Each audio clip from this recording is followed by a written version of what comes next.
ani ɲɔgɔn kuma an lamɛnbaga jɛkulu aw sɔgɔlen n'o Mali Kunnafoni TV la aw bisimila ye Dolo kɛnɛ kan bi an n'an ka Dolo professeur ba de bɛ ɲɔgɔn bolo a ma se an ka présentant la mais komi mɛ dan o ye mɛ Tigila ye an bɛna kuma d'a ma a k'i présenter jama la. Asetu n ka foli bɛ an lamɛnbaga jɛkulu bɛɛ lajɛlen cɛ ani muso denmisɛn ani mɔgɔkɔrɔba donc ala sɔnna an sigila ni plateau in kan tuguni i n'a fɔ i ye n wele ko an kana baro donc ko an lamɛnbagaw ko famanen don an ka baro ma donc n ko baasi t'a la effectivement an famana baro ma dɔɔni donc o de la n y'a lajɛ ka na an bɛ se ka fila fɔ cogoya min na a ma se n k'an yɛrɛ fɔ bilen bɛɛ bɛ n dɔn ne yɛrɛ ye Ousmane Eric Jakite donc Dolo kɛnɛ kan horoscope bon mɔgɔ caman bɛ n dɔn YouTube sanfɛlaw la Mali Kunnafoni show Mali Kunnafoni kan donc ale ni ka taa se Facebook ka kuma dɔw la voilà. O jala ɲɛ kosɛbɛ an ka Dolo professeur ba ni wele bi i kana ne ni lamɛnbaga jɛkulu bɛɛ lajɛlen baro o hukumu de kɔnɔna na an bɛ fɛ i ka ɲɛfɔli dɔɔni k'anw ye Dolo kan. Voilà Asetu toujours i n'a fɔ ni an ko an bɛ da don Dolo la Dolo kuma tɛ se ka fɔ ka ban kamasɔrɔ n'i ko ko Dolo i ko ko diɲɛ n'i ko ko Dolo i ko ko adamadenw n'i ko ko Dolo i ko ko wagati Dolo yɛrɛ ye wagati de ye kamasɔrɔ adamaden i bɛ bange ka na wagati dɔ de fɛ i bɛ taa wagati dɔ de fana fɛ donc adamaden fɛn fɛn de bɛ yen ɲɛnamaya kɔnɔna na i bɛna bange wagati dɔ de kɔnɔna na ni o ye Dolo dɔ ka wagati kɔnɔna ye i bangena Dolo min ka wagati kɔnɔna na o Dolo in nɔrɔ de bɛ boli e yɛrɛ kan o bɛ boli i ka kokɛtaw kan i bangena k'a sɔrɔ Dolo bɛ sigi cogo min na ka ɲɛsin i ma i ka adamadenya bɛ taa o cogoya la ɲuman na walima juguman na a bɛ se ka ɲuman f'i ye a bɛ se ka na ni juguman sira ye a bɛ se ka garisɛgɛ ja lase i ma a bɛ se ka bana lase i ma a bɛ se ka sumaya don i ka kow la a bɛ se ka basigibaliya don i ka kow la o bɛɛ lajɛlen sababu bɔ Dolo ka baara la donc Dolo in an dabama y'a dilan ninnu labɛn k'a bila u bɛ anw yɛrɛ ka adamadenyaw kɔlɔsi u bɛ tila ka tile fana munumunu o tile munumunu togo i bɛ taa sɔrɔ o munumunutɔlaw o bɛ se ka effet dɔw kɛ Dolo dɔw bɛ yen nɔ olu tɛ bɛn ni ɲɔgɔn ye Dolo dɔw bɛ yen olu bɛ bɛn ni ɲɔgɔn ye maintenant Dolo ti pan Dolo foyi ka so kunna kama sɔrɔ ko bɛn fɔɲɔgɔnkɔ bɛ u ni ɲɔgɔn cɛ donc o Dolo mana na se ka ɲɔgɔn rencontrer i bɛ taa sɔrɔ Dolo minnu opposelen don u mana se ka na ɲɔgɔn rencontrer i ka ɲɛnamaya kɔnɔna na i bɛ taa sɔrɔ o bɛ se ka kɛ effet dɔ ye ka bɛn i ma garisɛgɛ sira kan walima bana sira kan walima furu siraw kan walima i ka denko siraw kan a bɛ se ka na bana min don ye walima Dolo dɔw fana bɛ yen nɔ minnu effet ka ɲi ka ɲɛsin adamadenya ma ni olu nana ɲɔgɔn kunbɛn walima ni bangena k'a sɔrɔ u bɛ sigiyɔrɔ dɔ la o bɛ se ka wasa kofɔ i ka ɲɛnamaya kɔnɔna na garisɛgɛ siraw fɛ i ka activitéw olu bɛ se ka développer ka ɲɛ cogoya min na i bolo donc a bɛ nin cogoya in na Dolo kɔnɔna na i bɛna ye k'a fɔ wagati 4 don samiya funteni kawula fonɛnɛ maintenant ni Dolo de bɛna kawula professeur ba i jɔ i ka nin yɔrɔnin fɔ an ɲɛna dɔɔni kawula ye jumɛn ye kawula wagati o de ye ni funteni ban ni samiya banna sisan ni funteni banna plutôt funteni mana ban funteni kalo sabanan o ye Gémeaux mɔgɔw ye samiya bɛ daminɛ samiya mana ban samiya kalo sabanan o ye Vierge mɔgɔw ye samiya mana ban sisan kalo saba min bɛ tugu o la o de ye kawula ye donc kawula o kalo saba in ni an b'a fɔ balance ka wagati ale ni Scorpion ka wagati ani Sagittaire ka wagati o de ye kawula ye dɔw b'a fɔ ko ɲɔgosi wagatiw donc olu wagati ninnu de ye kawula ye an fɛ yan nɔ donc tubabuw bi tɔgɔ wɛrɛ wele u la anw bɛ bamanankanw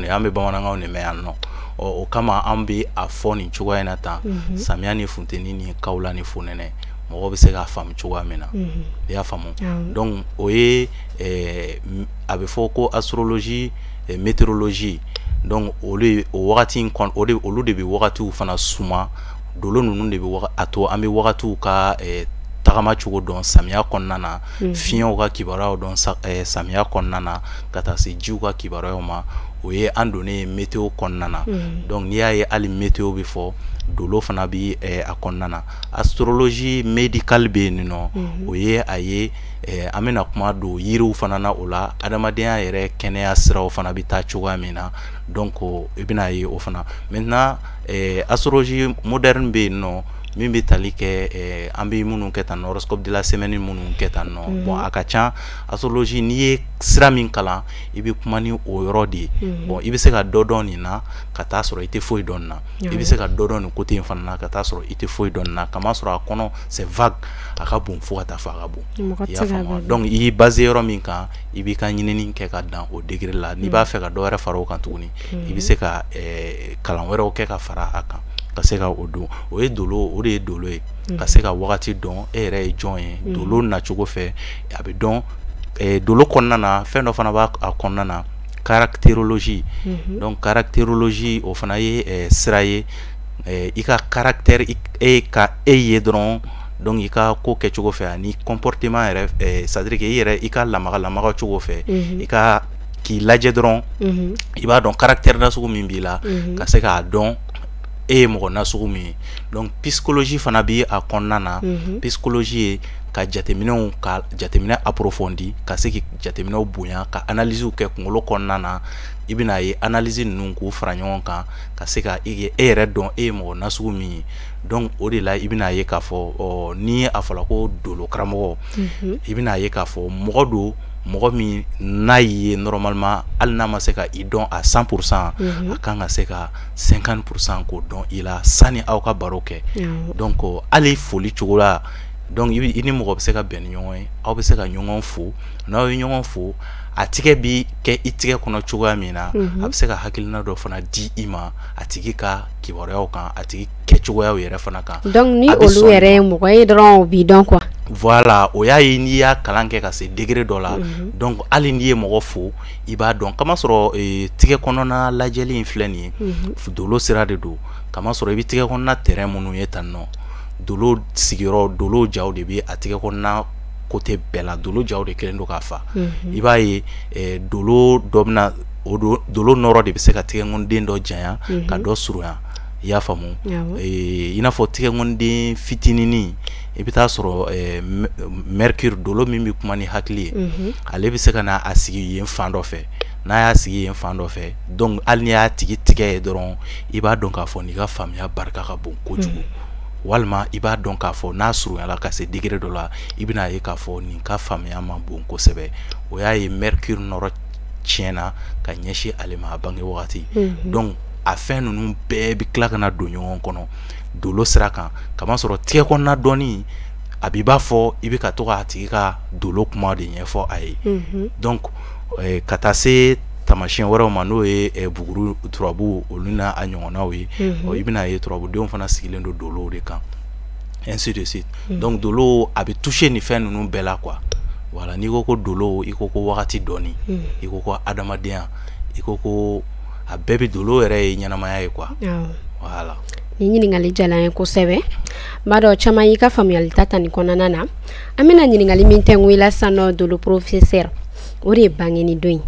an bɛ fɛ i k'i da don a la fɛn min ye bangeni don ye k'o fɔ ne ni lamɛnbaga jɛkulu ye bangedon ninnu kuma mɔgɔw ma bɔ bi ni mɔgɔw sɔnna ka lamɛnni kɛ o bɛna faamuyaliba sɔrɔ bangedon kuma ninnu na parce que ne ma deli k'an da don a la k'a fɔ lundi don denw bɛ tan nɔ mardi don denw bɛ tan nɔ mercredi don denw bɛ tan nɔ ma deli k'an da don a la k'a fɔ parce que n'i y'a fɔ ka n'a fɔ ko bɛ saraka fɔ a la mɔgɔw bɛna girin ka taa sarakaw bɔ bon alors que i bɛ se ka a tigi bila fili la a kan ka sɛgɛsɛgɛ ka ɲɛ kosɛbɛ kama sɔrɔ n'i y'a jateminɛ i bɛna ye k'a fɔ a nafa ka dɔgɔ an bɛ don min na i ko bi kana nin kuma fɔ ne a nafa ka dɔgɔ dolo professeur n'an ka fɔlɔfɔlɔ mɔgɔw de kun ko olu kun bɛ kuma fɛn min kan n'o de bangeni don ye olu kun kɛlen don k'o kuma in fɔ k'a gɛlɛya ni e ko bi k'o nafa ka dɔgɔ n bɛ fɛ ka dɔɔni fɔ o nafa ko in kan dɛ c'est-à-dire n bɛ kuma fɛn fɛn fɔ n bɛ na n'a daliluyaw ye mɔgɔw ka lamɛnni kɛ ka se ka lamɛnni kɛ ka ɲɛ ka faamuyali ka kuma in ka analyser ka ɲɛ parce que ni kuma fɔla ni tiɲɛ fɔla a bɛ bɔ da min kɔnɔ o de b'a dɔn fɔlɔ ko tiɲɛ bɛ ka fɔ n'i bɛ ka galon tigɛ fana a bɛ bɔla da min kɔnɔ o da de b'a dɔn fɔlɔ ko ale bɛ ka galon tigɛ i y'a faamu ni an taala an ka cɛkɔrɔbaw la kɔfɛ parce que i bɛna ye k'a fɔ a bɛ kɛ i b'a fɔ jeu d'hasard i b'a fɔ a bɛ kɛ i b'a fɔ jeu d'hasard quoi n'a ma walawala ka ɲɛ parce que n'a fɔla ko i bangena ka bɛn nin don in ma taa nin yiri nin fɛnw bɔ walawalali dɔw fana kan ka kɛ a kɔnɔna na quoi donc i bɛna mun de la sisan bangedon n'i y'a jateminɛ ka se ka dalu fɔlɔ di e ma fɔlɔ i bɛna ye don ye don joli de don ye tile 7 ye don ye tile 7 ye maintenant k'a daminɛ dimanche la ka taa se samedi ma o ye tile 7 ye bon mɔgɔ min mana bange dimanche ni i y'a fɔ o tigi ye k'a ka dimanche yiri ni fɛngɛw bɔ i bɛna ye mɔgɔ dɔ bɛ se ka bange lundi a bangena ka bɛn funteni ma mɔgɔ dɔ bɛ se ka bange lundi a bangena ka bɛn kawula ma mɔgɔ dɔ bɛ se ka bange lundi a bangena ka bɛn samiya ma mɔgɔ dɔ bɛ se ka bange lundi a bangena ka bɛn fonɛnɛ ma donc wagati ba 4 min bɛ yen nɔ alors que wagati ba 4 ninnu kalifalen don tasuma fiɲɛ ji bɔgɔ de la wagati ba 4 kalifalen don o la bon lundi yɛrɛ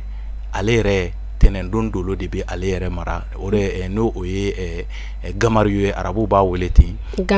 gamariyo o y'a arabukan ye ni anw b'a wele ko kalo ni tubabu nazaraw b'a wele ko lune o lune n'i y'a jateminɛ ale de bɛ cancer mɔgɔw mara ale de bɛ cancer mɔgɔw mara a bɛnna ji de ma i y'a faamu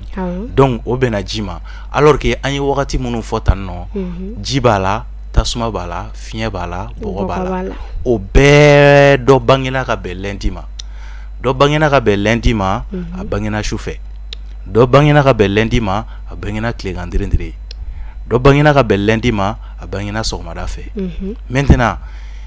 dɔw yɛrɛ bɛ bɛn wulafɛlama fɛnɛ a bɛ bɛn lundi ma mais est ce que ninnu bɛɛ lajɛlen ye n'i ko i bɛ lundi yiri d'u ma a bɛna u nafa wa a ka dɔgɔ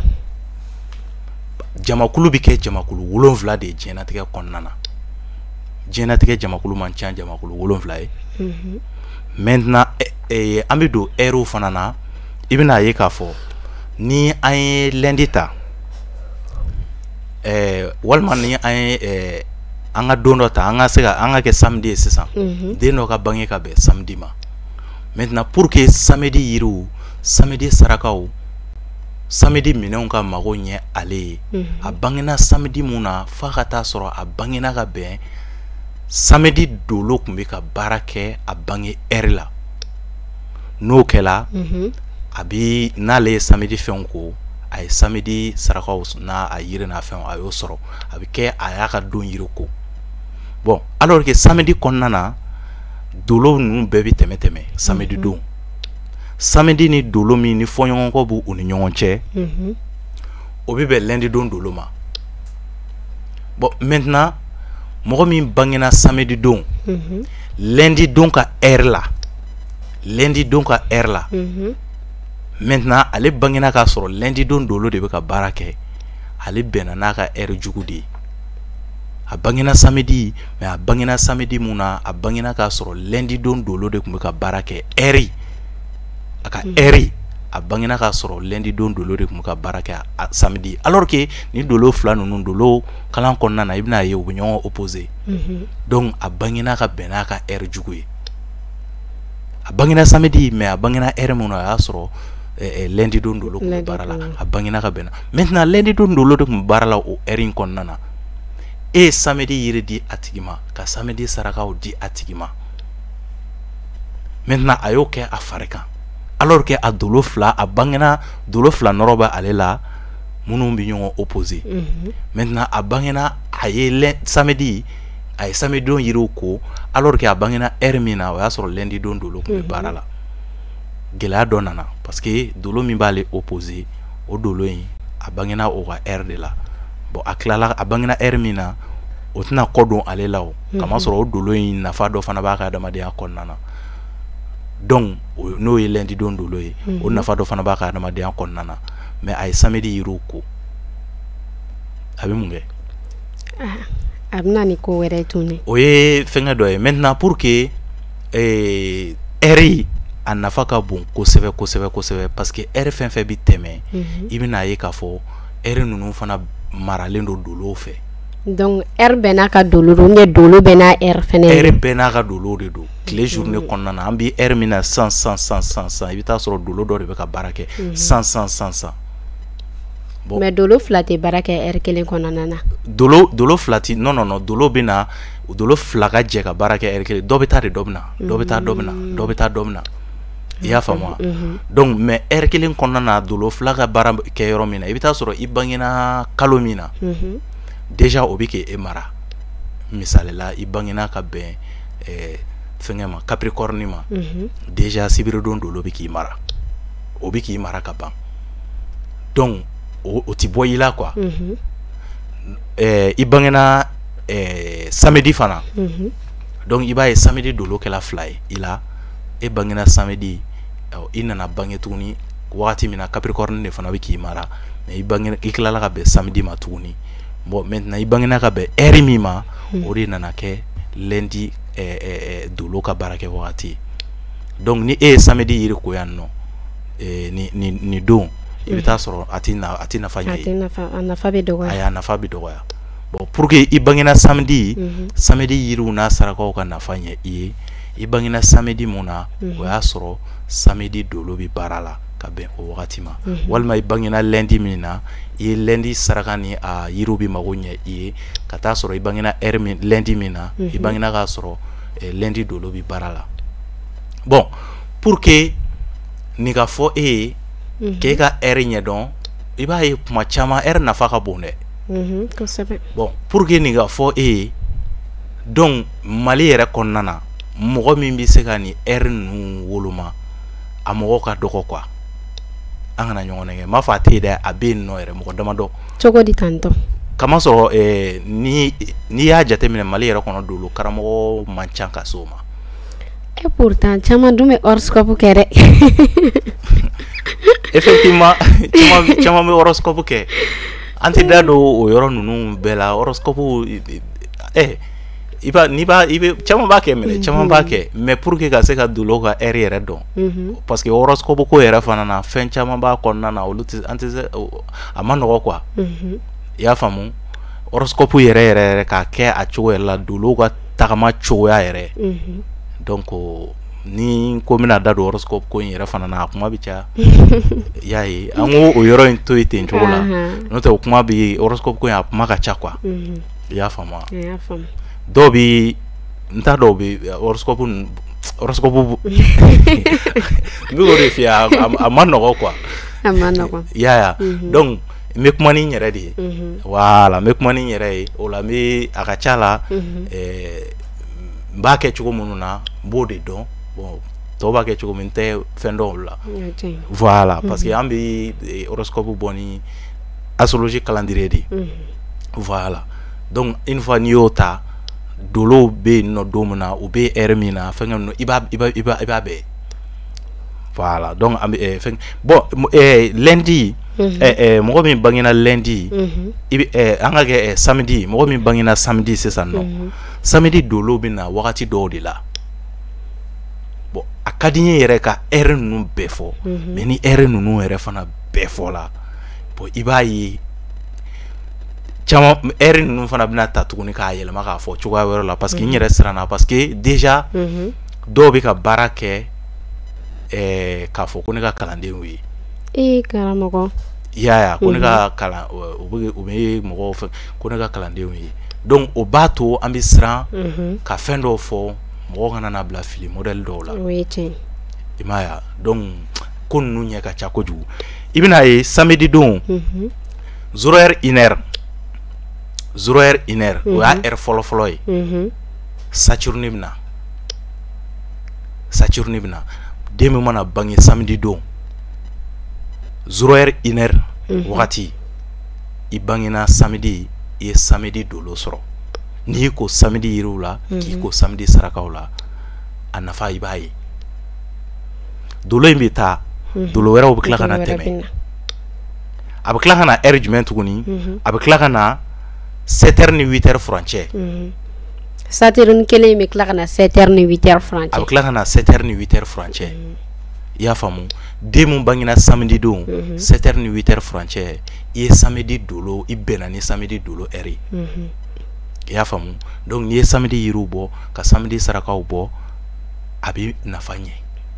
i ye bon a bɛ dolo in bɛ taa a bɛ tila ka na tuguni 14h ni 15h wagati Saturne bɛ tila ka na sigi fɛngɛ girintigi girintigi bɛ tila ka na tuguni 14h ni 15h wagati samedi don den min bangena samedi don 14h ni 15h wagati i ye samedi dolo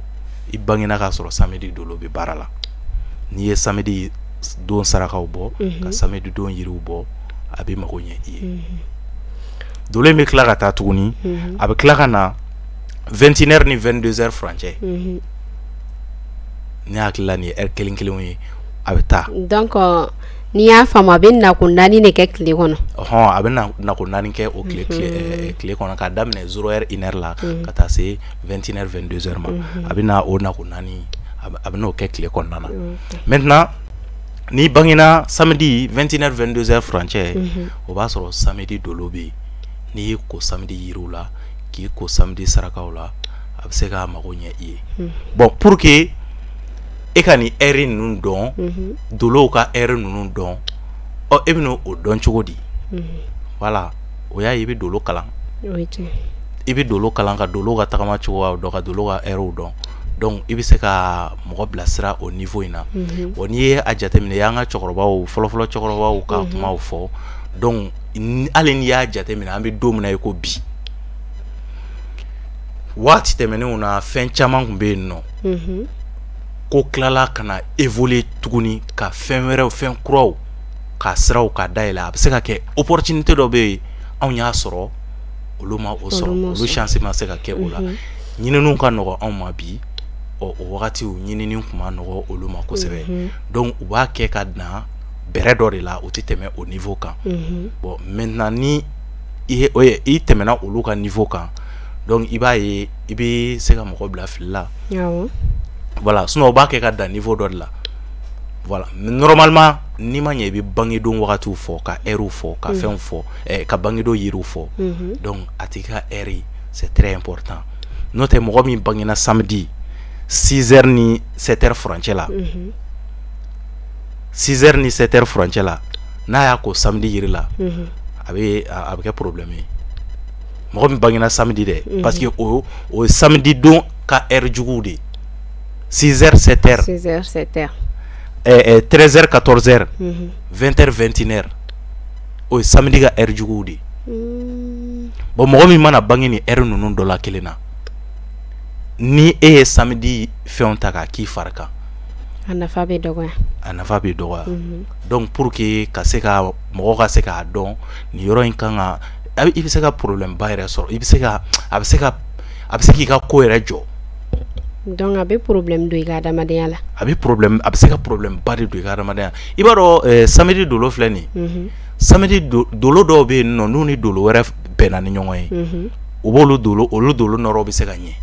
mais samedi don dolo filɛ mardi don dolo filɛ nin samedi don dolo ye dolo juguman ba mardi dolo fana ye dolo juguman ba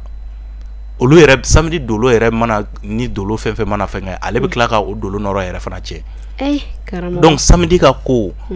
mɔgɔw kan k'u kɔlɔsi a la kosɛbɛ kosɛbɛ misali la alamisa dolo filɛ nin ye ale dolo ɲɛnama ye dolo ɲuman don i y'a faamu donc mɔgɔ ni i bɛnna ni samedi ye e filila lundi don heure la i bangena ka bɛn o dɔ ma i tilala ka taa samedi yiriw ta ka kɛ i fari kan donc a bɛ se ka na ni problème misɛnnin dɔw ye i ka ko la quoi voilà donc o de b'a to pour que ka bangedon yiri fɔ fo ninnu bɛɛ ka se ka ɲɛdɔn de donc o de la bangedon yiriw n'a fɛnw fɔli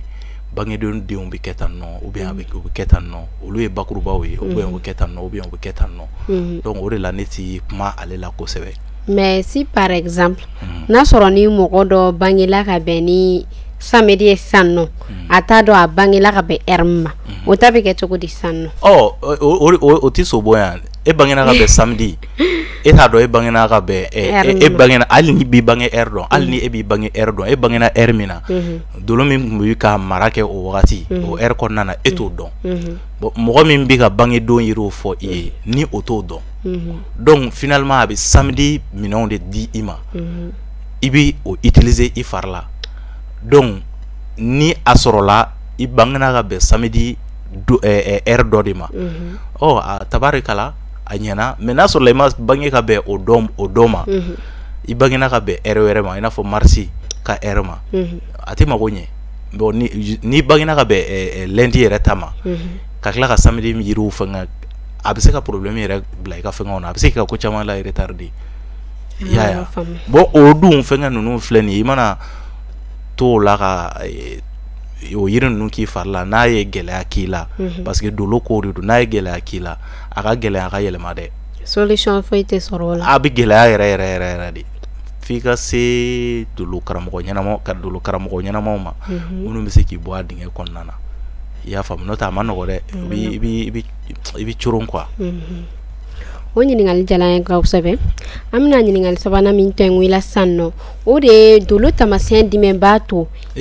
pardon yani i ka se o yɔrɔ in ma o la n ye a f'i ye n ko n'i y'a jateminɛ jamakulu ka kɛ jamakulu 7 ye k'a daminɛ lundi la ka taa se fo dimanche ma bon diɲɛ bɛɛ n'i ye mɔgɔw lajɛ lundi don den dɔ bɛ yen i bɛ taa sɔrɔ a sabalilen don a bɛ muɲu a ti don mɔgɔ gasi la bon i bɛ taa sɔrɔ lundi den dɔ fana bɛ yen non ale kɔni bɛ kara o kara kasara o kasara bon mɔgɔ ŋɔɲɛman don quoi bon i bɛ taa sɔrɔ a den dɔw fana bɛ yen nɔ olu bɛ se ka kɛ farigantɔbagaw banabaatɔ la mɔgɔw ye i bɛ taa sɔrɔ kɛnɛbaatɔw yɛrɛ fana b'u la i bɛ taa sɔrɔ mɔgɔ min bɛ yen n'i ye ko k'ala dɔrɔn a ɲɛji bɛ bɔ a tɛ se tasara la mais mɔgɔ dɔw fana b'a la tuguni i bɛ taa sɔrɔ olu yɛrɛ hali ni ma fɛn kɛ olu la olu bɛ s'i ma bon nin bɛɛ bɛ se ka na lundi don denw na bon o heure de dɛ i bangena heure minnu na dɛ o dolo nɔrɔ de fana bi ɲagami ɲɔgɔn na ani lundi don dolo ani dolo min bi i mara yɛrɛ o ni bɛɛ nɔrɔw de bi ɲagami ɲɔgɔn na ka se ka e ka adamadenya ka a degré fɛngɛ ka bɛn position dɔ ma i bɛ kɛ mɔgɔ qualité dɔ ye a denw ti mɔgɔ nasugu kelenw tɛ quoi i n'a fɔ samedi den don mɔgɔ nasugu kelenw tɛ i m'a faamu alamisa don denw mɔgɔ nasugu kelenw tɛ kamasɔrɔ i bɛ bange heure de kɔnɔna na heure ninnu kɔnɔna na dolo bɛ ɲɔgɔn falen kuma caman donc o de b'a to jɛkulu bɛɛ tɛ se ka kɛ jɛkulu 7 ye i y'a faamu jɛkulu non o tɛ se ka kɛ jɛkulu bɛɛ tɛ se diɲɛ bɛɛ faralen ɲɔgɔn kan mɔgɔ tɛ se ka tila sigiyɔrɔma 7 la a 7 la lundi don denw ka lundi don yiri d'a bɛɛ ma k'alamisa mardi denw ka mardi don yiri d'a bɛɛ ma fo ka taa se dimanche ma dɔ ta ti nafa ɲ'a ye dɔ ta bi problème la s'a ma dɔ ta bi nafa ɲ'a ye fana minnu y'a caman bɛ yen o y'a kɛ o caman bɛ yen o y'a kɛ o bɛ se k'an ka kuma sɛbɛntiya. Ok n'an bolo kɔnɔ an bɛna ɲininkali min tɛnku i la o de ye dolo taamasiyɛn jumɛn bɛ yen nɔ n'i b'a dɔn i bangedenw kɔnɔna na i bɛ se ka kɛ waritigi ye ou bien i bɛ se ka kɛ fantan ye ou bien i bɛ se ka kɛ adamaden mandi ye parce que an y'a jateminɛ mɔgɔw b'a fɔ ko ni wolola ka bɛn don dɔw ma ko o don denw ko olu bɛ kɛ famalamɔgɔ ye dɔw yɛrɛ b'a fɔ fɛnɛ ko ni wolola ka bɛn nin don fɛnɛ ma k'i bɛ kɛ mɔgɔ sangatigi tɔgɔtigi ye quoi i bɛ se ka jumɛn fɔ an ɲɛna o kɔnɔna na. N'i ka kuma in faamu sisan Asetu n'i ye a jateminɛ belew i bɛna ye k'a fɔ waritigiw b'u la fantanw b'u la banabagatɔw b'u la torow waritigiw b'u la fantanw b'u la banabagatɔw b'u la k'a daminɛ bele la ka taa se fo poisson ma nin bɛɛ dɔ bɛ sɔrɔ nin na i y'a faamu bon ka se ka e kɔni bilasira n'i ye a jateminɛ bigi minɛ addition au signe du main, au type plissé. Oui, plissé. C'est vrai. Soustraction. Oui, moyen. Oui, moyen. Dobona. Multiplication. Oui, fois. Division. Ni signe joli. Signe nani. Bon, ni signe nani de. Tasuma fien ji bogo. Tasuma ni fien ni ji ni bogo bitani nuye. Multiplication, division, addition, soustraction. Voilà. Mais ni ko bogo. Anga jate mina sisan. Fɛn min bɛ yen nɔ ni élément naani na tasuma ni fiɲɛ ni ji ni bɔgɔ ni élément naani na i hakili jagabɔ a la dɛ tasuma fiɲɛ ji bɔgɔ ni élément naani na jɔn de bɛ sɔn fɛn bɛɛ ka fara ale kan fɛn bɛɛ ale ka fɛn bɛɛ minɛ sin ninnu naani na fɛn fɛn ale b'a fɔ ne de b'a bɛɛ mara ne de b'a bɛɛ mara ne bolo o ye plissé ye dɛ o ye plissé addition. Très bien. Bon, addition. Bɔgɔ dugumakolo filɛ nin ye bɔgɔ de ye addition ye i m'a faamu donc fɛn bɛɛ bɛ bɔgɔ dugumakolo bɛ fɛn bɛɛ dun a bɛ fɛn bɛɛ dun hali nɛgɛ bere n'i y'a turu dugumakolo la ni wagati sela zon b'a dugumana min na a bɛ bɔ ka bin dugumakolo la a bɛ tila yiri o fɛn o addition farankali voilà. Donc i bɛna ye k'a fɔ mɔgɔ si minnu nana kɛ bɔgɔ ye u ka kow bɛna sumaya kosɛbɛ sumaya bɛ se ka don u ka kow la bakuruba fɔli la quoi bakuruba fɔli la sumaya bɛ se ka na don u ka kow la kamasɔrɔ a mɔgɔw caman i bɛna ye vierge filɛ an b'a daminɛ toro la toro ye bɔgɔ fɔlɔ ye burujuso fɔlɔ min ye bɔgɔ ye ka na vierge da o kan kana capricorne da o kan ni saba ye bɛɛ ye bɔgɔ ye maintenant wa ninnu jɛɲɔgɔnw na i b'a ye mɔgɔw b'a fɔ ko mɔgɔ minnu tɛgɛ ka gɛlɛn ni mɔgɔ modèle de don u jɛɲɔgɔnw b'a fɔ k'u minnu ta tɛ sara minnu cɛw ye taureau ye u b'a fɔ k'u cɛw tɛgɛ ka gɛlɛn minnu cɛw ye vierge ye u b'a fɔ cɛw tɛgɛ ka gɛlɛn minnu cɛw ye capricorne ye u b'a fɔ k'u cɛw tɛgɛ ka gɛlɛn parce que olu b'a fɛ k'a mara de olu tɛ fɛ fosi ka bɔ a la non olu b'a fɛ k'a mara de donc kamasɔrɔ mɔgɔ caman b'a fɔ k'u tɛgɛ ka gɛlɛn alors que u bɛ wari valeur de dɔn kosɛbɛ bon mɔgɔ minnu bɛnna bɔgɔw ma i bɛna ye wari tiɲɛman ka teli ka tiɲɛ ka yɛrɛkɛ u bolo ten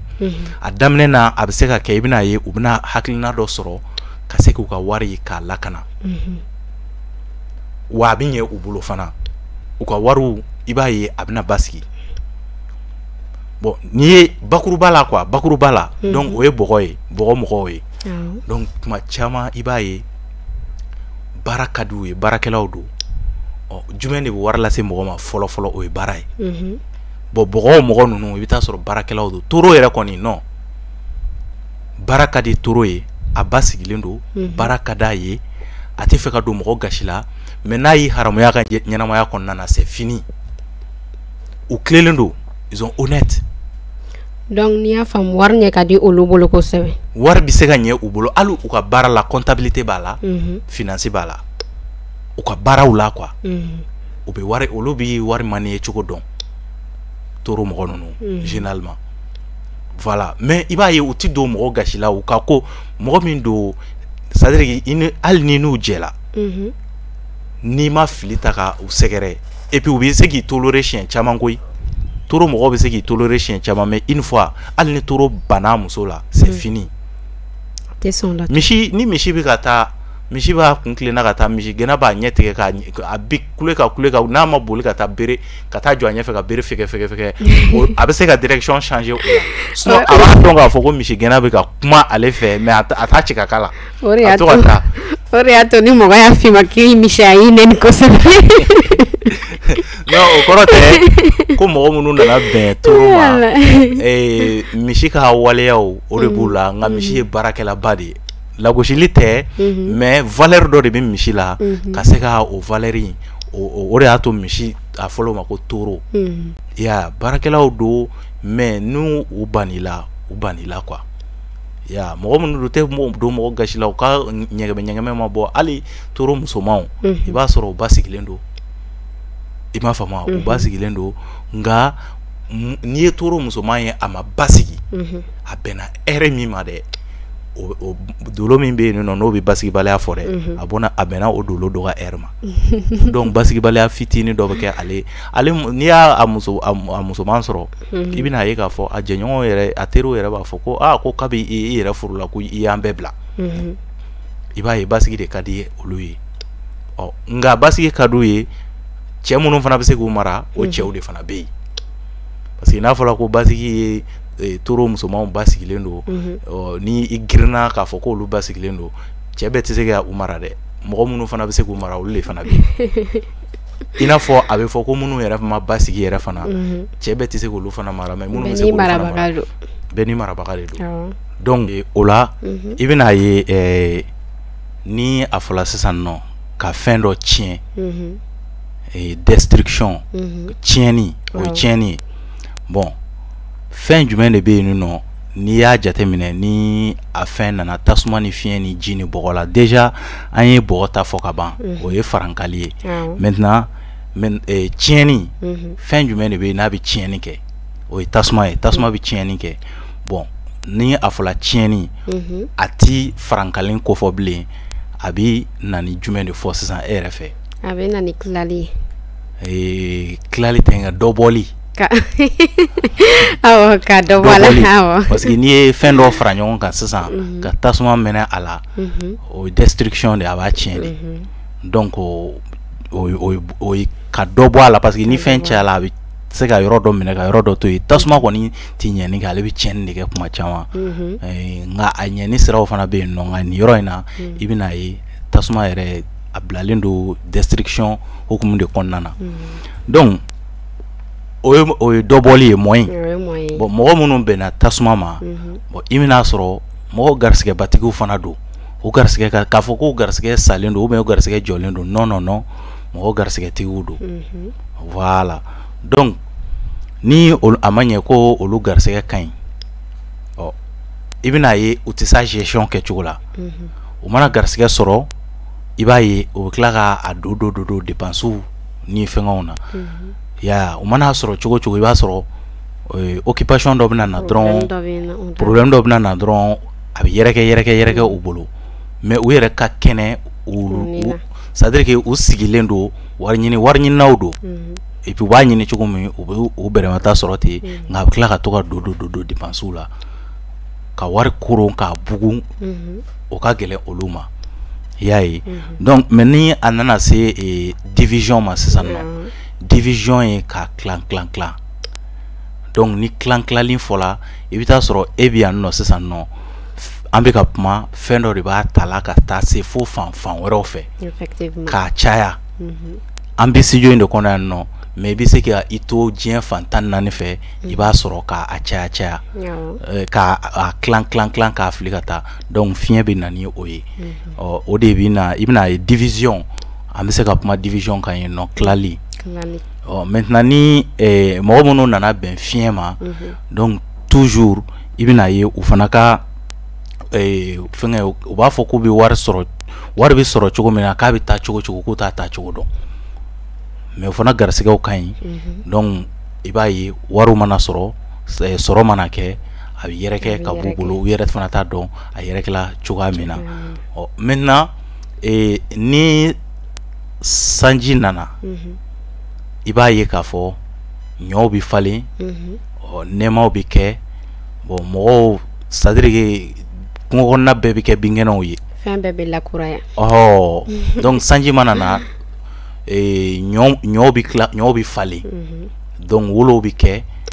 ɲɔw ka siraw fɛ donc o ye fɛngɛ multiplication ye ale bɛ cayali ko fɔ i y'a ye donc mɔgɔ minnu bɛnna ji ma u fana garisɛgɛw ka ɲi nka toujours i bɛna ye bon basigibaliya bɛna olu ka garisɛgɛ kow la garisɛgɛw fana ma basigi i y'a ye donc u bɛ se ka kɔn ka garisɛgɛw sɔrɔ sini dɔ tɛ sɔrɔ bi dɔ bɛ sɔrɔ sini dɔ tɛ sɔrɔ donc bɛnka wuli donc o fana bɛ garisɛgɛtigiw b'u fana na bon nin na e ye nin ɲininkali kɛ nafolo ta position min na nin na i bɛna ye nafolotigi bɛ se ka bɔ nin bɛɛ la mais fanga bi mɔgɔ minnu ka nafolo la o bi tali kɛ bɔgɔlakaw kan mais m'a fɔ mɔgɔ wɛrɛw tɛ nafolo sɔrɔ i y'a faamu mɔgɔ minnu bɛnna bɔgɔw ma donc i bɛna ye u ka nafolo ko olu bɛ nafolo valeur dɔn u b'a kɛ cogo dɔn a ka ca la n'i ye nafolo sɔrɔ u bɛ se k'a dɔn u kan ka se ka ko minnu kɛ u ka nafolo la. Ni ɲininkali diyara n ye kosɛbɛ.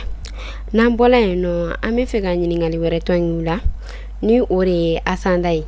An bɛ fɛ k'a dɔn Asanda ale yɛrɛ ye fɛn min ye. Voilà, i kumana Asanda min kan sisan nɔ. Donc Asanda a kuma ka ca dɔɔni parce que Asanda ma faamu. Ya donc e bangena wagati min na. O de la ni an bɛ bange wagatiw ta an mago bɛna se heure ma. Bon i bangena heure min na juste o y'a sɔrɔ dolo min bɛ baara la i ka tile wuli yɔrɔ o de i ka tile wuli yɔrɔ bari mɔgɔ min mana bange sisan wagati min tɛmɛna ale m'o ye o mais a bangena sisan nɔ a bangena ka bɛn ni wagati min ma sisan nɔ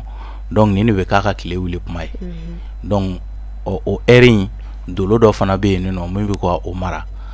i n'a fɔ kuma daminɛ na an kun y'a fɔ cogoya min na donc Asanda bɛ taa o fɛ i bɛ taa sɔrɔ signe dɔ bɛ yen nɔ a bɛ se k'a fɔ ko cɛ toro ascendant cancer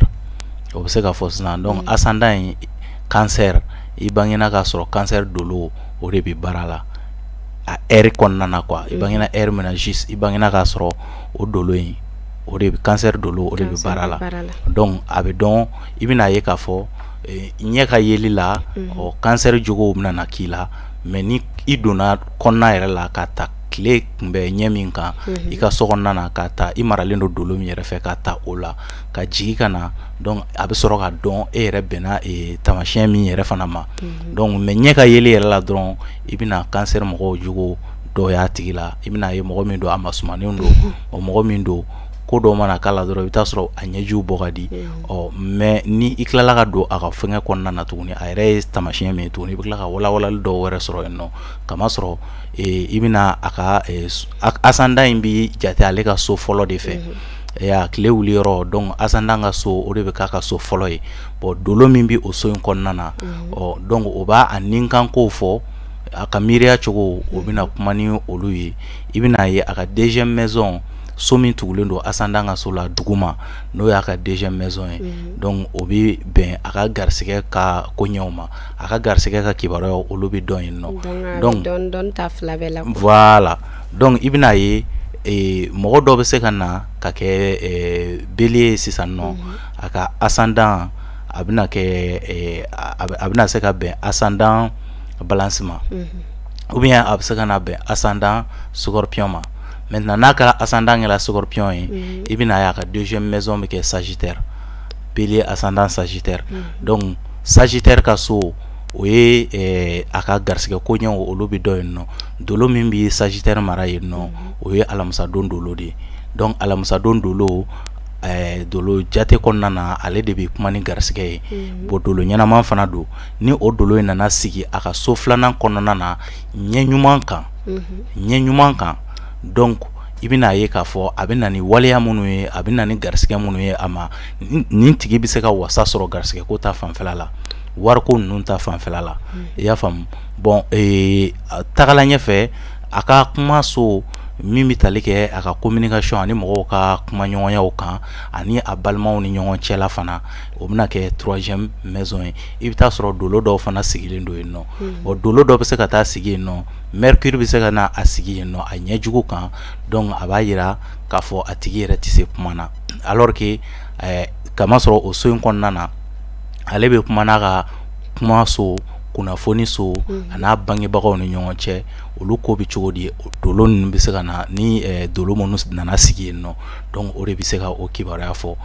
a yɛrɛ ka kuma cogo bɛ cogo di a kuma ka nɔgɔ a ma wa kuma ma nɔgɔ a ma wa o bɛ na ni o ye tentɔ donc na an bɔla yen nɔ ainsi de suite an bɛ se ka taa an yɛrɛ sɔrɔ fo a ka bana so kɔnɔna na ni o bɛ bɛn sixième maison ma n'o bɛnna sixième maison ma i bɛna sɔrɔ ni dolo dɔw fana sigilen don yen nɔ ni u sigi cogo man ɲi ka ɲɛsin i ma a bɛ se ka bana fɔ i la i b'i ka adamadenya adamadenya kɛ ni bana min ye ni a ti i dɛsɛ i ka kow la walima a bɛ se ka bana kofɔ i la bana min bɛ tali kɛ lujura yɛrɛ kan ka se ka a yira physiquement ni yela ni ɲɛ ka yeli la i b'a lujura yɔrɔ ye donc dolo ka fɛn na cogo bɛna se ka o fana banke i ka bana so kɔnɔna na tagala ɲɛfɛ tuguni i bɛna ye a bɛna kɛ mɔgɔ ye mɔgɔ min ni a fana tɛna na sɛgɛn bana bolo bana tɛna na a sɛgɛn donc ainsi de suite an mana bɔ yen an bɛ tila k'a lajɛ an bɛ ni c'est à dire que i ka sankolo c'est à dire que an bɛ nin bɛɛ de munumunu k'a lajɛ donc ka se k'i ka kibaruyaw fɔ yaya n'i y'a jateminɛ dɔ delila ka dati dɔ di an ye a dati an y'a horoscope kɛ n y'a envoyé a ma bon a envoyé a ma a ye c'est à dire que yan'a ka ne yɛrɛ jaabi fɔlɔ a ye tile kelen de kɛ a bɛ ne wele a b'a fɔ ko non ko k'a ma se ka da la fɔlɔ ne ko n ko cogo di ko effectivement ne ye fɛngɛ fɔ cogoya min na parce que ale bangena le 9 octobre ya le 9 octobre 74 donc a y'a ɲɛfɔ n ye a ye heure fana di yan nɔ n bɛ heure to yen nɔ donc a ye n y'a ka fɛngɛw bɔ n nana ye k'a fɔ a nana bɛn balance ma donc a bɛnna balance ma ale bangena ka bɛn don min fana ma o nana bɛn mardi ma mardi dolo ani balance yɛrɛ maralen do fɔlɔ juma dolo fɛ donc juma dolo ani dolo min bi fɔ ɲɔgɔn kɔ la o ye mardi dolo ye ale bangena mardi dolo don de mardi dɔ fɛ bon a bangena heure min fana na non n'i y'o heure yɛrɛ fana ta k'a jateminɛ i bɛna ye non c'est ni kɔni gɛlɛyaba b'a ka ko la quoi i y'a faamu wa mais i b'a dɔn n y'a fɔ a ye wari kɔni non wagati kɛla denmisɛnyaw kɔnɔna na a ye wari sɔrɔ nka mɔgɔkɔrɔbaya kɔni kɔnɔna na a ka jigi bɔ wari kan a bɛ hali n'a a ye misi faga tɛ ale kɔni tɔgɔ tɛ fɔ wariko la n'a ma fara ti yɛrɛ ye n'a bɛ sɔn ka siri mɔgɔw la wariko ta fanfɛla la mais a y'a bɛrɛmata sɔrɔ a wagati alors que i b'a dɔn wagatiw bɛ yɛlɛma dolo bɛ yɛlɛma ka don so dɔ kɔnɔ an kana ko bɛɛ kɛ i b'a fɔ wagati min na ni ko min bɛ yen nɔ ni i bɛ dɔɔnin sɔrɔ i k'i hakili to i yɛrɛ la parce que sinikɛnɛ ma i t'a dɔn ko yɛlɛma mun bɛna na bon minnu fana bɛ gɛlɛyaw fana na donc yɛlɛmaw bɛ yen yɛlɛmaw bɛ na don o wagati o wagati yɛlɛmaw de bɛ ka kɛ ko la i m'a ye hali an ye fɛngɛ min fɔ ta i m'a fɔ fɔlɔ cɛkɔrɔbaw tun b'a fɛngɛ yɛlɛmaw de donna a la kamasɔrɔ recherche fanga nana bonya olu y'a bila yɔrɔ min an fana b'a ta ye ka se ka dɔ fara a kan i y'a faamu wa donc ni cogoya ninnu de fɛ tant que ni date ni heure ni fɛngɛ ninnu ma dɔn bon mais pour que ka se ka hali ka ascendant yɛrɛ fana bɔ cogoya ascendant bɔ cogoya yɛrɛ o yɛrɛ fana o kɛn bɛ problème ye bi alors que baara gɛlɛn tɛ i y'a ye dɔw ye ne wele k'a fɔ ko ka sin k'a ka sin fɔ ne k'a ka ascendant fana fɔ ne i y'a ko donc ko a y'a lajɛ a lajɛli kɔnɔna na bon k'a bɛ fɛ k'a lajɛ ne fana fɛ i y'a ne ko n ko e ka ascendant de fɔ nin ko nin ye e ka ascendant de ye a ko awɔ n ko i ko i y'a lajɛ mɔgɔ min fɛ a y'i ka heure ɲininkali kɛ yan ko ayi k'a ma heure ɲininkali k'ale la n ko bon ascendant bɛ bɔ cogo jumɛn na n ko mais n b'a ɲini fɛ k'i ka bange date di yan nɔ ka ascendant i ka heure di yan nɔ donc a ye fɛngɛ di ka heure fana di donc ne ye ascendant min fɔ a ye ani min kun fɔra ale kelen tɛ i y'a ye ko ko bon ko ne bɛ k'a mɔgɔ sabanan de k'an si ka ascendant ma kɛ kelen n ko bon n ko n'i b'i ka carte du ciel yɛrɛ fɛ n b'a photo ci i yɛrɛ ma i b'a y'i ɲɛ na i ye date min di i ye wagati min di i ye heure min di dolo bɛna sigi cogo min na n b'a ci i yɛrɛ ma i b'a ye i ɲɛ na donc fɛn tɛ se ka kɛ fɔ heure yɛrɛ de ka dɔn awɔ ni heure dɔnna o de b'a nɔgɔya kosɛbɛ parce que dogodogo kɔnɔna dɔw bɛ yen nɔ i bɛ se ka don olu fɛ a la quoi i y'a ye donc n y'a a photo a ka carte du ciel photo n y'a ci a ma a ko ko donc k'a y'a faamu sisan n ko bon n ko yan dɔrɔn tɛ dɛ Mali dɔrɔn tɛ dɛ Mali bila yɔrɔ jamana o jamana y'i ja k'a bɛ baara kɛ ni dolo ka calendrier ni cogoya in na tan nɔ ni a y'a lajɛ dolo ka calendrier la a b'a sɔrɔ a bɛ nin cogoya in de la i ka ascendant wa i ka tamasiyɛnw bɛ so min kɔnɔ a bɛ bɛn nin de ma tic et tac diɲɛ fan o fan ka di i y'a ye donc a b'o cogoya de la dolo ko ka misɛn dɛ a ko ka misɛn parce que an y'a jateminɛ mɔgɔ caman yɛrɛ b'a fɔ k'a sɔrɔ mi i wolo heure yɛrɛ ɲininkali kɛ o kɔni b'a fɔ k'o wolola don min na k'i ko fɔ dɔw yɛrɛ b'a fɔ k'u bɛ se ka kɛ k'a sɔrɔ o mi wolodon yɛrɛ ɲininkali yɛrɛ kɛ yɛrɛ olu caman bɛ yen nɔ an m'o mɛn mɔgɔw da donc après ça bon komi siraw ka ca dolo sira an kɔni bɛ ka kuma ni min ye an bɛ kuma ni min ye an bɛ kuma ni o de n'o tɛ a sira ka ca a bɛ se ka kɛ i y'a kalan sira wɛrɛ fɛ min na heure tɛ dɔn o la i b'a lajɛ o sira fɛ e yɛrɛ dalala k'a bɛ sɔrɔ sira yɛrɛ fɛ kɔni bon dɔɔni ka bon ne kelen t'a bɛɛ dɔn ni ko ten tɔ mais kumakan yɛrɛ jumɛn b'e bolo ka se parce que an y'a jateminɛ waati damadɔ in na mɔgɔ dɔw bɛ k'u yɛrɛ kɛ ko o y'u ka kalanden quoi k'olu y'i ka kalanden ka to ka kuma mɔgɔw fɛ ka to ka fɛn dɔw fɔ mɔgɔw ɲɛna quoi hakilina jumɛn yɛrɛ b'i bolo ka se olu ma ni ye numéro ko problème de ya numéro ko ka problème de ne parce que hali ne ka horoscope laban na ne b'a fɔ kuma caman b'a fɔ n ko mɔgɔw ko u hakili to ne ka numéro kelen na n ko depuis an ye horoscope daminɛ Mali kunnafoni na numéro ye ne bɛ baara kɛla ni Orange min o numéro kelen de bɛ ne bolo n'o ye 73 35 28 89 bon wagati laban in na mɔgɔ caman ye wele kɔkana na k'a fɔ ko an ka video ninnu kɛrɛfɛ ko numéro wɛrɛ bi bɔ ko k'a fɔ ko ni i mago bɛ ne na donc mɔgɔ caman ye a numéro ninnu dɔw wele donc mɔgɔ wɛrɛw de bɛ taa numéro ninnu ta k'a fɔ ko olu ye ne yɛrɛ de olu yɛrɛ b'u yɛrɛ kɛ ne siɲɛ kelen donc k'a fɔ ko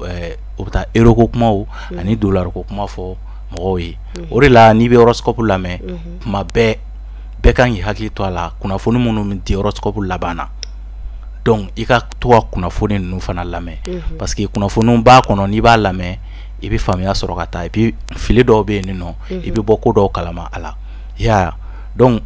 mɔgɔw ka to ka horoscope laban ninnu lamɛn an bɛ kunnafoni minnu di hali dɔ ye fɛngɛ ci ne ma ko kuma dɔw la ko ale bɛ kɛ taureau ye kuma dɔw la k'ale bɛ kɛ gémeaux ye ko mun de b'o kɛ alors que ne y'o fɔ ka ca ya ne y'o fɔ k'o fɔ ka segin o kan ka tila k'o fɔ ya sababu mun b'o kɛ donc mɔgɔw ka numéro jateminɛ dɔrɔn numéro ko ninnu numéro dɔrɔn de don parce que n'i ye numéro dɔ ye ka o wele numéro min tɛ ne ka numéro ye bon numéro mana yɛlɛma cogo o cogo bon n'i y'a sɔrɔ la i b'an suit k'a mɛn numéro ninnu kɔni numéro in kɔni i tɛna fili a ma n'o ye 73 35 28 89 ye ya bon dɔ fana tilala k'a fɔ an ye ko u ye numéro dɔ fana wele tuguni mais kɛrɛnkɛrɛnnenya nin bɛ kɛ kɔkanmɔgɔw de bɛ nin ye quoi ko u ye numéro dɔ ye ko y'a wele ko donc o ko ne ka kalanden ne ale ye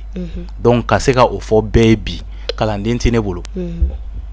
ko lamɛnbaga jɛkulu bɛɛ k'i hakili to o yɔrɔnin na voilà numéro min bɛ bɔ professeur yɛrɛ da o de y'a ka numéro hali n'u ye numéro wɛrɛ ye duguma o t'a ka numéro ye bɛɛ ka i hakili to o yɔrɔninw la kosɛbɛ komi émission bɛ ka se a kuncɛma yɔrɔ ma professeur ne bɛ fɛ i ka cadeau dɔ de kɛ ne ni lamɛnbaga jɛkulu bɛɛ lajɛlen walasa an bɛ se ka content n'o ye cogo min na ka bi émission in kuncɛ émission nata ka ca n'Ala sɔnna a ma cadeau la fo ni an bɛna essayer ka se ka numéro porte bonheur numéro porte bonheur numéro dolo minnu bɛ yen nɔ ni numéro minnu bɛ yen nɔ ni u bɛ se ka numéro ninnu bɛ se ka chance lase i ma k'a daminɛ bele la ka taa se poisson ma donc an bɛ se ka numéro porte bonheur fɔ a numéro ninnu n'i b'a utiliser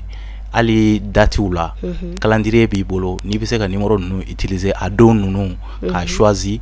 donc ou bien hali ni examen b'i bolo i ka se ka a numéro ninnu ka a bigi ɲini donc a numéro ninnu dɔ la kelen k'a bigi ɲini donc o bɛ se k'i favoriser cogo min na a numéro in nafa ka bon kosɛbɛ kosɛbɛ kosɛbɛ ɲɛnamaya kɔnɔna na bon dolo yɛrɛ fana kɔnɔna na sin bɛɛ n'a ka numéro porte bonheur de do donc numéro ninnu bɛ se ka kɛ sababu ye ka wasaw lase i ma n'i y'a don matarafa ka se ka baara kɛ n'a ye ani n'i y'a kɛwalew k'u matarafa ka se ka baara kɛ ni u ye